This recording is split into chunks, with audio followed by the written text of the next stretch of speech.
Hey there, welcome back. And if you're new here, welcome to the channel. This is where we talk about all things money. We want to get you to a financially healthy place and have fun doing it. That is our goal. Today I want to talk about how much money should you have saved at every age. So in your 40s, in your 50s, in your 60s, how much money should you have saved? So I'm going to take a slightly different approach. I think to put a number on what you should have saved at every age, it's a little bit unrealistic, and it can also be demotivating for some people because everybody's circumstances are different. So I don't think there's a number that you should have saved at every age, but I am going to talk about levels. I do think no matter where you are, these are the levels that I believe are very helpful. I'm going to spend a few minutes talking about what these levels are so that you can see where you are now. You can find yourself at one of these levels. And what I'm going to share with you is I'm going to talk about each level, and then I'm going to talk about what your next move should be, whichever level you're at. So listen carefully to see where you kind of place yourself on these and what should be your next move. And again, I don't know you personally. It might not apply to you in its entirety, but I'm confident that you'll see yourself in one of these levels, and it will make sense to you as to what you need to do next. And these are the 6 levels to wealth building. You can be starting at nothing. You can be starting at negative net worth. It doesn't matter. It still applies to you. I'm going to link a video that I did about how much money you need to retire. So that's what we're shooting for. We're shooting for that amount of money, certain amount of money that you need to retire, and how to get there so you can move from one level to the next, using the next level as your goal rather than this $750,000 that might seem just too overwhelming. When you're looking at your financial health, the first level is survival.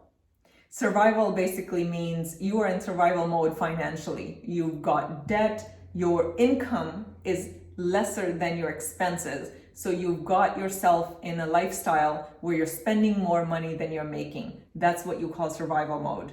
And if you are at level 1, the chances are you're digging your hole deeper and deeper, meaning your expenses probably feel like they're out of control. You probably are feeling anxiety and overwhelm. Your net worth most likely is negative. Net worth is your assets minus your liabilities. So basically assets are the things that you own and liabilities are things that you owe. So your assets minus your liabilities is your net worth. So if you are in survival mode, most likely your net worth is negative. If you're in level 1, what's your next move? There are a couple of things that I want you to do if you are in level 1. Number 1, stop the bleeding. Stop spending now. You have got to bring your expenses below your income. If you don't have any income, or if you have very low income, then one of the things you'll need to do is find a way quickly to earn more income, whether you find another job, whether you get more hours, or whatever the case may be. So you've got to stop the bleeding first. That's very much in your control. Finding another job, I know it can take some time, but stopping your expenses, you can do that today. So number 1 thing you need to do is stop the bleeding. The second thing that I want you to do once you stop the bleeding is figure out what you owe. It's surprising how many people who are in debt don't know exactly how much they owe and to whom, and what are the interest rates that you're paying. So your job then is to sit down, get a notebook, figure out exactly what you owe and to whom you owe, and then come up with a plan on how you're going to pay that off and how long you're going to take to pay it off. So moving up the ladder, the next level is stability. If you're at this level, that means your expenses are less than your income, which basically means you've started to live below your means, which is fantastic. Living below your means is just the beginning and a critical element of not only getting out of debt, but of building wealth. At this point, you have a sanity fund. So not only your income is more than your expenses, but you built yourself a nice little sanity fund. What sanity fund is having 3 to 6 months of your expenses saved in a checking account or somewhere liquid where you have access to it should you need it. So 3 to 6 months of living expenses. At minimum, you should have at least $10,000 at minimum at this level. You should have at least $20,000 invested in your retirement. Your next move is to make sure that you pay off all of your consumer debt. If you have any left, most likely you don't, but if you do have a little bit left, your number one goal is to pay that off. That's your next move. And number two, start heavily contributing towards your RSP and TFSA. So that's your next move if you are at this level. Level 3 now, if you're at level 3, you are savvy. Level 3 is savvy. You're getting financially savvy. At this point, you are debt-free. Of course, you have 3 to 6 months of sanity fund and you know what your expenses are. You review them regularly. You are getting smarter with your finances. You know exactly what's going on. You know what's coming in, what's going out. You are mindful. You spend time on your finances every month. You're confident. You know where you are. You know where you're going. So if this is the level that you're at, your next move is maximize your RSP and your TFSA if you're in Canada. And if you are in the US, maximize your 401k.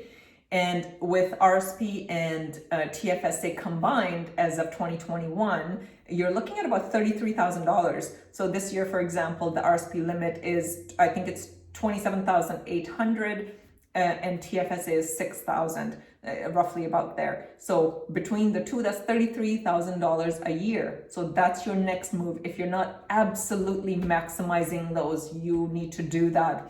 And if you have room from previous years, meaning you didn't maximize your RSP and your TFSA in the previous years, so you have contribution room left. Look at how much room you have. Your goal is to start to use that room up. That's your next move. And at this level, you probably have about $100,000 invested in your retirement savings already if you're at that savvy level. These are rules of thumb, but you probably have at least $100,000 invested in your RSP and TFSA or non-registered accounts at this level. The next level up is level 4, and that's the level of security, financial security. So if you're at this level, you have probably saved at least 10 times your current expenses. You have that saved and invested. So in other words, if your expenses are $30,000 right now, $30,000 per year, 10 times that is $300,000. So that's just an example. I don't know what your expenses are, but that's how you want to look at it. So if you are at the level of financial security, you've got at least 10 years of your expenses invested. That's a pretty cool place to be. So that's financial security. And if this is where you are, your next move is twofold. One, and very important, please do not inflate your lifestyle. In other words, don't look for bigger house, bigger car, bigger whatever. So if you're at this level, the chances are you are already pretty savvy and you've done a great job. Congratulations. You didn't get there by accident. So I know you're going to do a great job, but I still feel the responsibility to say this. Don't fall into that trap of inflating your lifestyle and buying bigger and more things. The next thing you will do at this point is you most likely already have your TFSA and your RSP and all of your tax deferred accounts maximized. At this time, open a non-registered investment account if you don't already have that, because you already maximize your tax deferred accounts. There isn't enough room in there, because if you put more than what you're allowed by the government, then you're going to get penalized on that. So your next move is to open a non-registered account. You can do that through any of the banks. Basically, it's no longer a tax shelter. You put in your after-tax money in there, and your investments are taxed as well. Figure out ways to invest in products that are tax-friendly as much as possible. And if you're at level 4, you probably already have about $500,000 invested in your retirement and non-retirement accounts. The next level from there is level 5, which is independence. It's financial independence. If you're at this level, this means your assets are earning enough income for you to live on. In other words, your assets bring in enough cash flow to cover your annual expenses. You can live off of your investments without ever having to work again. This doesn't mean that you're not working. Most likely, if you have that level of financial security and wealth, you're probably still working in some way, shape, or form. Again, like I've said before, retirement has nothing to do with age. Retirement has to do with a dollar figure. It just means that you're financially free. You have most likely about $750,000 saved. So that means if you have $750,000 invested, I should say, not saved. It has to be invested. It can't be under your mattress. So if you have $750,000 invested using the 4% withdrawal rule, you can withdraw 4% every year without ever running out of money. So 4% of $750,000 is $30,000 every single year without ever running out of money. Basically, at this level, at the level of financial independence, at about $750,000 invested, you've got all of your expenses covered. At least your key expenses covered at about $30,000 a year. The final level, level 6, is financial freedom. So think of it as level 5, where all of your expenses are covered. Your assets are bringing you enough cash flow, enough income to cover for all of your expenses, plus your desires. Your needs are covered, plus your desires are covered. So another way to look at it is if you want to travel or if you want to do other things, you can do whatever you want to do. You have enough income coming in to cover your needs and your desires. So those are the 6 levels. And the reason why I wanted to break it down for you is, don't feel overwhelmed if you are at level 1 or level 2, because your goal isn't to jump all the way to level 6. You just look at the next level up, or whatever level you're at. Look at your next move. So make sure you're taking action on that next move and make the next level your goal. For example, if you are at stability, your next goal should be level 3, which is being financially savvy. You don't have to shoot for $750,000, but just shoot for the next level. And I know you can do this. This can be so much fun. And I know it's probably overwhelming, especially if you're at level 1, but stay with it, get started, move up level by level. I want to see you security or independence level, where you have $750,000 in your retirement. That's what you want to shoot for. All right.